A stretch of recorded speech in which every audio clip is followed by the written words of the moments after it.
नमस्कार साथियों, मैं त्रिलोक रमन आप सभी का स्वागत करता हूं।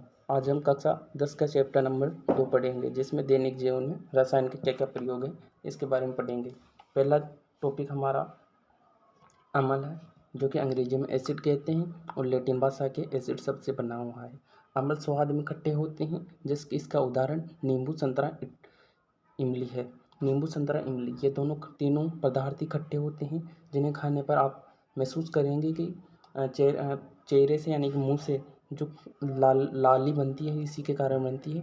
यह अम्ल लिलेटमस को लाल कर देते हैं। यदि आप अम्ल को लिलेटमस के साथ मिला रहे हो तो उसका रंग लाल दिखाई देगा। ये बिलिये जल में घुलनशील होते हैं तथा जल में मिलने के बाद हाइड्रोजन धनाएं देते हैं।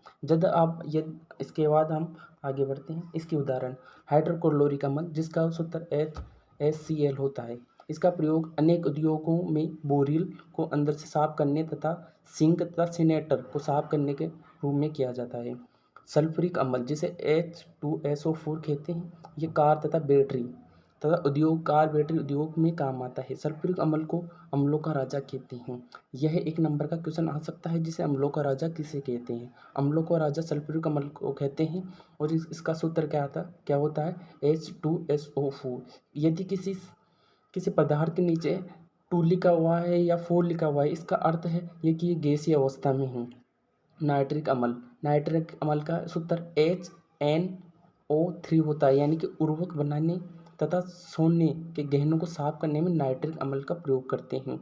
यदि आप घर से बाहर निकलते हो या मम्मी का आप ज्वेलरी को वहाँ सफा करते हो तो उसको साफ करने के लिए नाइट्रिक अम्ल का प्रयोग करते हैं। एसिटिक अम्ल, जो चिट्टी के लाल चिट्टी है, यानी कि लाल चिट्टी के डंक में भी एसिटिक अम्ल पाया जाता है।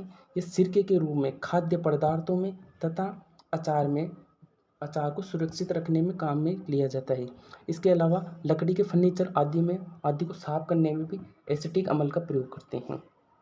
आइए अब हम देखते हैं सार शब्द की उत्पत्ति एकलिक शब्द से हुई है, जिसका अर्थ पौधों की शाखा है। स्वाद में ये कड़वे होते हैं तथा इनका उदाहरण हम नीम, बेकिंग सोडा के रूप में देख सकते हैं। सार लाल लिटमस को लीला कर देते हैं तथा स्पर्श करने पर, इनको छूने पर ये साबुन जैसे व्यवहार दिखाई देते हैं। बिजली, यदि सार को जल में मिलाते हैं तो यह हाइड्रोजन धनायन यानी कि धनायन नदी के ऋणायन देते हैं। जबकि अम्ल हाइड्रोजन धनायन देते हैं। सार जल में घुलनशील होते हैं। और इस सार को बाद में देखेंगे कि पहले सार के उदाहरण देखो। सोडियम हाइड्रोक्साइड यानी कि NaOH यानी कि प्रबल सार के रूप में है। पोटेशियम KOH यानी कि प्रबल सार के रूप में है।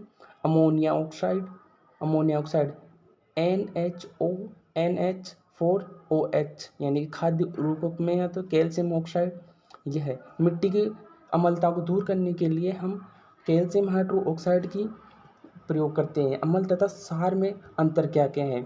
अम्ल स्वाद में खट्टे होते हैं, सार प्राय ये स्वाद में कड़वे होते हैं। जबकि अम्ल जल में मिलने के बाद हाइड्रोजन धनायन देते हैं तथा सार जल में मिलने के बाद हाइड्रोक्साइड ऋणायन देते हैं। अम्ल लीले लिटमस को लाल कर देते हैं, जबकि सार लाल लिटमस को लीले लिटमस में परिवर्तित कर देते हैं। उदाहरण देखिए अम्ल के।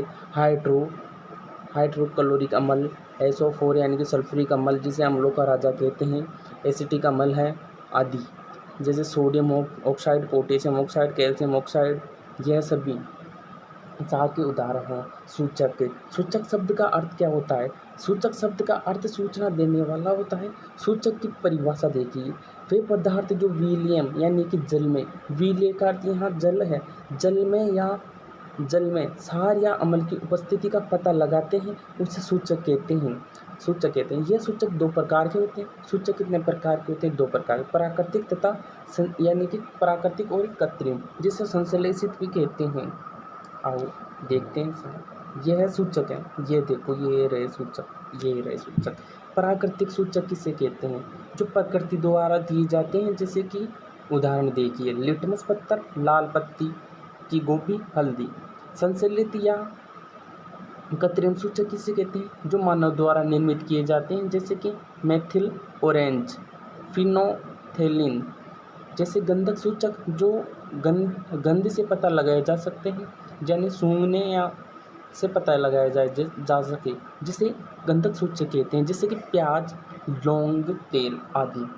अब इसके बाद के चैप्टर हम कल पढ़ेंगे और ये पीडीएफ बहुत बड़ी है। यदि आपको इसके नोट्स चाहिए, हमारे टेलीग्राम ग्रुप से जुड़ सकते हो।